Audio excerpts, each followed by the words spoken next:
മറ്റു വാർത്തകളിലേക്ക്. കൊടും കുറ്റവാളി ഗോവിന്ദച്ചാമി എന്ന ചാർലി തോമസ് ജയിൽ ചാടിയത് ഗുരുതര സുരക്ഷാ വീഴ്ചയെന്ന റിപ്പോർട്ട്.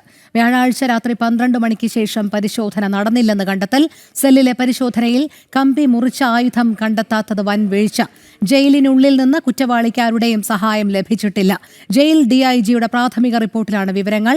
ഡിഐജിയുടെ റിപ്പോർട്ട് ഇന്ന് ഡിജിപിക്ക് കൈമാറും. അതേസമയം ചാർലി തോമസിനെ കണ്ണൂർ സെൻട്രൽ ജയിലിൽ നിന്ന് വിയ്യൂരിലേക്ക് കൊണ്ടുപോയി. മിഥുൻ പിള്ള ചേരുന്നു. മിഥുൻ, കൊടും കുറ്റവാളിയായ ഗോവിന്ദച്ചാമി എന്ന ചാർലി തോമസ് ജയിൽ ചാടിയതിൽ ഗുരുതര സുരക്ഷാ വീഴ്ച തന്നെയാണ് സംഭവിച്ചത് എന്ന് വ്യക്തമാക്കുന്ന റിപ്പോർട്ട് തന്നെയാണോ ജയിൽ ഡിഐജി നൽകിയിരിക്കുന്നത്? ഡിജിപിക്ക് ഇത് കൈമാറുമ്പോൾ ഏത് രീതിയിലുള്ള തുടർ നടപടികൾക്കാകും സാധ്യത?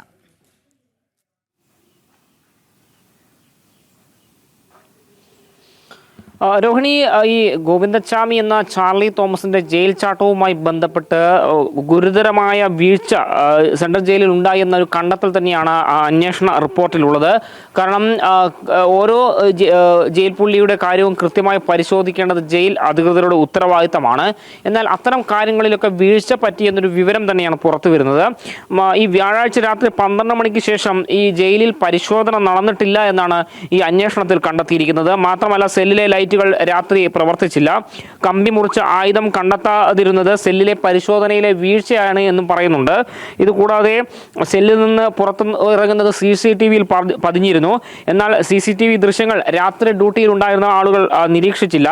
6 മാസമായി ഈ ഗോവിന്ദച്ചാമി എന്ന ചാർലി തോമസ് ഉൾപ്പെടെ പാർപ്പിച്ചിരിക്കുന്ന 10ാം ബ്ലോക്കിന് മുകളിൽ സ്ഥാപിച്ചിരിക്കുന്ന ഇലക്ട്രിക് ഫെൻസിംഗ് 6 മാസമായി പ്രവർത്തിക്കുന്നില്ല.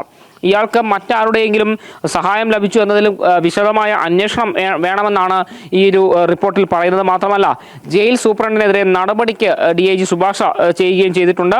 ജയിൽ DIG നടത്തിയ അന്വേഷണത്തിലെ പ്രാഥമിക റിപ്പോർട്ടിലാണ് ഇത്തരം വിവരങ്ങൾ ഒക്കെ ഉള്ളത്. മാത്രമല്ല, ജയിലിനുള്ളിൽ ഇയാൾക്ക് മറ്റാരുടെയെങ്കിലും സഹായം ലഭിച്ചിട്ടില്ല എന്നും ഈ അന്വേഷണ റിപ്പോർട്ടിൽ പറയുന്നുണ്ട്. DIG തയ്യാറാക്കിയ റിപ്പോർട്ട് ഇന്ന് ജയിൽ DGPക്ക് കൈമാറുമെന്നാണ് നമുക്ക് ഏറ്റവും ഒടുവിൽ ലഭിക്കുന്ന വിവരം.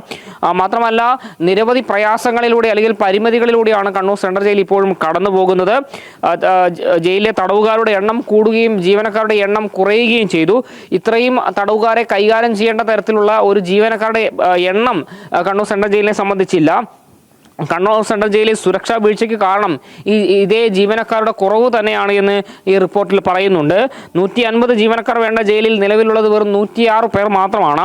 940 തടവുകാരെ പാർപ്പിക്കാൻ സൗകര്യമുള്ള ജയിലിൽ 1118 തടവുകാരെയാണ് നിലവിൽ പാർപ്പിച്ചിരിക്കുന്നത്. അതായത് തടവുകാരുടെ എണ്ണത്തിൽ വലിയ ബാഹുല്യം ഉണ്ടാകുമ്പോഴും അവരെ നിയന്ത്രിക്കാനോ അവരുടെ കാര്യങ്ങൾ നിരീക്ഷിക്കാനോ വേണ്ട ജീവനക്കാരില്ല എന്നുള്ളൊരു വലിയ പ്രതിസന്ധിയായി മാറുകയും ചെയ്തിട്ടുണ്ട്.